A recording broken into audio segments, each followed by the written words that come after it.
É, Hoje é quinta-feira, 16 de maio de 2024, e eu venho aqui, mais uma vez, de falar das operações realizadas pelo poder público para minimizar o problema das enchentes no Sul. Venho falar também da mudança na presidência da Petrobras, com novas informações, e fazer uma nova crítica baseada num fato histórico a respeito da pressa deslavada com que o Rodrigo Pacheco, presidente do Congresso Nacional, quer aprovar a reforma do Código Civil Brasileiro. E para você que me acompanha, eu tenho todos os agradecimentos possíveis pela sua fidelidade, pela sua confiança e pelo fato de me prestigiar. Eu me sinto prestigiado por você, porque nós somos da mesma laia, aqueles que pagam impostos, que sustentam os vagabundos da casta política, burocrática e judicial que mama no dinheiro dos nossos impostos. Bom, meus amigos, vocês sabem que a ex-presidente Dilma Rousseff, que preferia ser chamada de presidenta, né, anunciou operações financeiras que ela, no banco dos BRICS, né, cuja presidência lhe permite receber R$ 200 mil por mês. Ela anunciou uma esmola de 620 milhões de dólares, 3 bilhões e 200 milhões de reais para socorrer a vítima das enchentes no Rio Grande do Sul, e que essa grana foi aprovada pelo NDB, né, entre 2020 e 2022. Não. Ela não disse isso. Ela contou como se fosse uma novidade, como se fosse um dinheiro arrumado por ela. E o Estadão velho de guerra, descobriu que esse dinheiro, na verdade, foi aprovado entre 2020 e 2022, no governo Bolsonaro, quando o economista Marcos Troijo ocupava a presidência da tal instituição, né? o banco do BRICS. Olha, mas é lamentável que essa gente continue mentindo, explorando e usando a desgraça dos outros. Ô raça ruim, é político de esquerda, de direita, a alta magistratura, etc. e tal. Mas essa da Dilma é de lascar, né? E a Dilma volta lá na frente quando eu falar da humilhação passada pelo ex-presidente da Petrobras, substituída pelo Lula, né?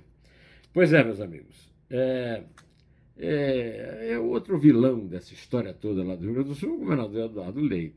O bestalhão, né?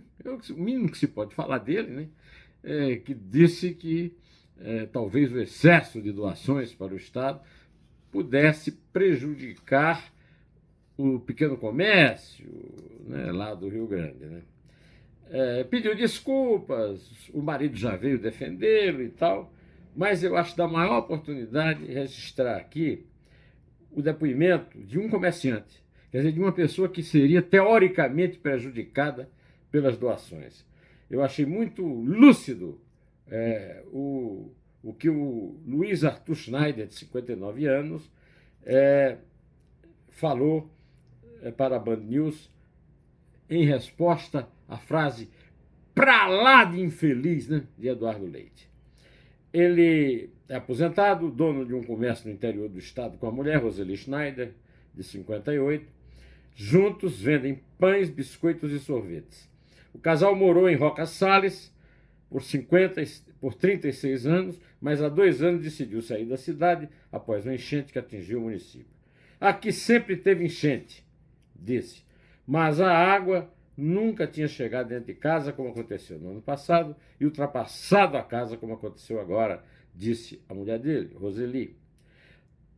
Tu vê isso aí, tu não acredita. né? Meu pai tem 91 anos e ele disse que nunca viu isso. Então tu imagina, né? São eles de idade que nunca viram. Imagina nós que somos novos, disse a mulher do comerciante, Roseli Schneider. Parabéns para o casal. A nova empreitada de Paulo Pimenta, que é cuidar do Estado dele, ele é deputado federal pelo PT do Rio Grande do Sul, né?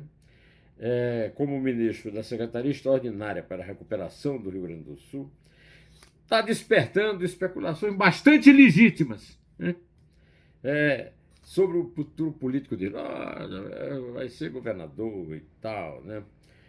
A escolha do agora ex-ministro da Secretaria de Comunicação já aponta para as eleições de 2026 e pode ser capital para a imagem do governo Lula, do PT, dando um bom incremento, né, para o mal, né? Um bom incremento para a demagogia, para a mentira, na candidatura para a próxima reeleição, que poderá, num caso de vitória, resultar na quarta indigestão do desgoverno Lula, atualmente Lula-Lira. Deus sabe, em 2026, quem será o sócio do PT e do Lula, ligado ao Bolsonaro, que é o líder da direita, né? Além de cuidar da coordenação das medidas do governo federal na reconstrução do Estado, devastado por enchente desde o fim do ano, Pimenta pode ajudar a reerguer a imagem do governo Lula como um todo, criticado pelas poucas obras efetivas diante de toda a expectativa quando o presidente foi eleito. Já que estamos falando aqui do Lula, vamos falar do triste desempenho, né, do sócio do Arthur Lira na admissão do presidente da Petrobras. O presidente da Petrobras, João Paulo Prat, ex-presidente, foi sentado entre os seus dois inimigos, aqueles que o derrubaram. Alexandre Silveira, ministro das Minas e Energia, e Rui Costa, chefe da Casa Civil, ex-governador da Bahia, o pior estado em segurança pública desde que o PT assumiu em 2000, há 26 anos. Né? Pois é, o Felipe Moura Brasil, do Antagonista, publicou uma reportagem, uma denúncia sobre o padrinho da nova presidente da Petrobras. Né? Sinais emitidos com a nomeação de Magda Chambriard por Lula são de volta ao passado. Diz a denúncia do colega. A indicação da petista histórica Magda Chambriard para a presidência da Petrobras também foi apadrinhada pelo ex-tesoureiro do PT, João Vacari Neto, a quem Lula respeita e confia e que segue tendo voz no atual governo dos bastidores.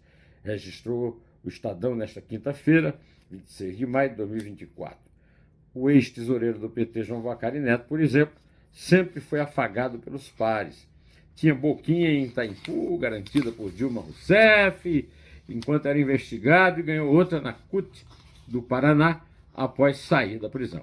Hoje atua nos bastidores da campanha lulista, assim como os estrategistas do Zé Disseu. Zé Disseu e João Vacari não fizeram delação premiada, logo gozam ainda do coração da Dilma e do Lula. Né? Meus amigos, o Zé Disseu é condenado na Lava Jato até pelo Superior Tribunal de Justiça. Eu também queria voltar a um assunto que eu tenho tratado aqui, e vou voltar a ele. É o assunto da pressa exagerada para a aprovação de uma reforma do Código Civil que prejudicará herdeiros e facilitará a vida dos aproveitadores de sempre, da casta. Né? O fim da herança digital, por exemplo, lembra a militância dos bolcheviques soviéticos, russos, contra a instituição familiar. Era contra a família, o Estado adotava as crianças e tirava as crianças de casa. Os petistas vão além. As crianças tornadas órfãs pelos comunistas, o que gerou aquela famosa fake news do comunista comia fígado de criancinha, né? Elas tinham pelo menos a guarda do Estado.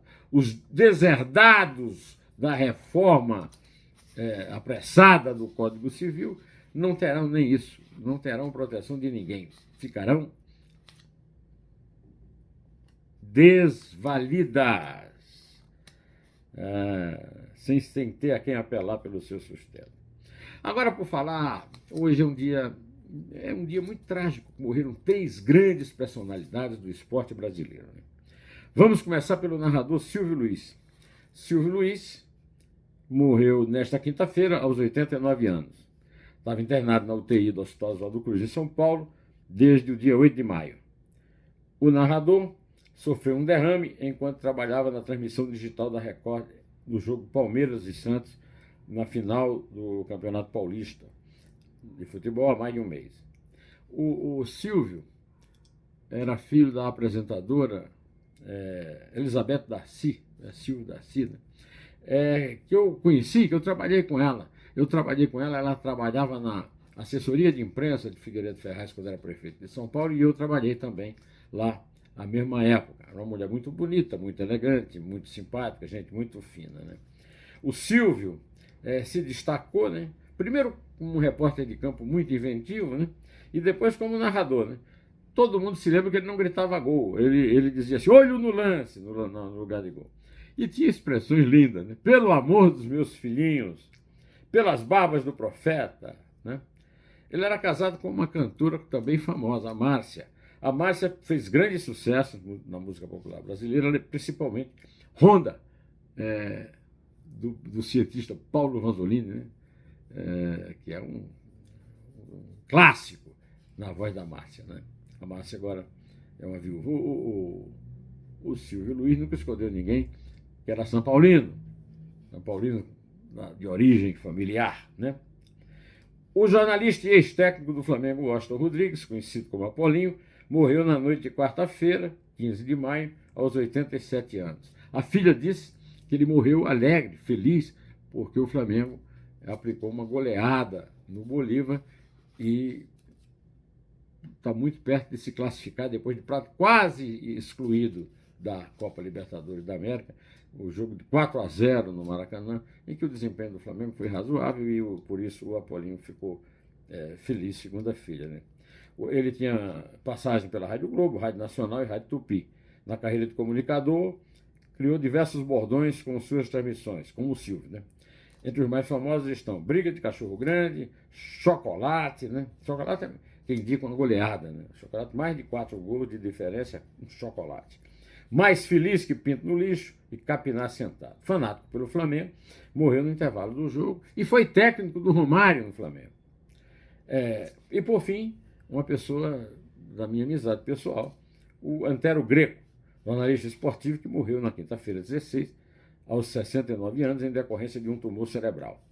O Hospital Beneficência Portuguesa informou que o comentarista da ESPN faleceu às 3 horas de Brasília em decorrência de complicações de uma meningioma. Antero Greco estava hospitalizado em seus dias finais, conforme relatou Paulo Soares, né? Ele estava no Mirante da Beneficência Portuguesa em São Paulo e já não respondia mais e se alimentava por sonda. Eu trabalhei com ele no Estadão. Eu entrei no Estadão como repórter de política, editor de política, e o Antero tinha sido editor de esporte. Era um cara muito simpático, muito alegre, muito camarada, e tinha convicções. Por exemplo, era esquerdista, lulista, mas não era desses radicais, não aceita ninguém que discorda. Não, é o contrário. Ele era uma pessoa tolerante. Além do mais, torcia pelo glorioso time do Palmeiras, né? E também não tinha problema nenhum com São Paulino, Corintiano, Flamengo, Vascaíno, Fluminense, etc. O Antero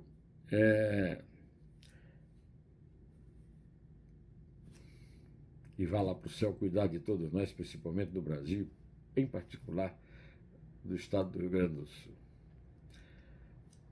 Tchau, Antero, Apolinho, tchau, Silvio Luiz, de quem eu não fui amigo, mas de quem eu fui fã, né? Fui amigo da mãe dele, da Elizabeth Darcy, né? E eu vou ficando por aqui, direto ao assunto. Em té!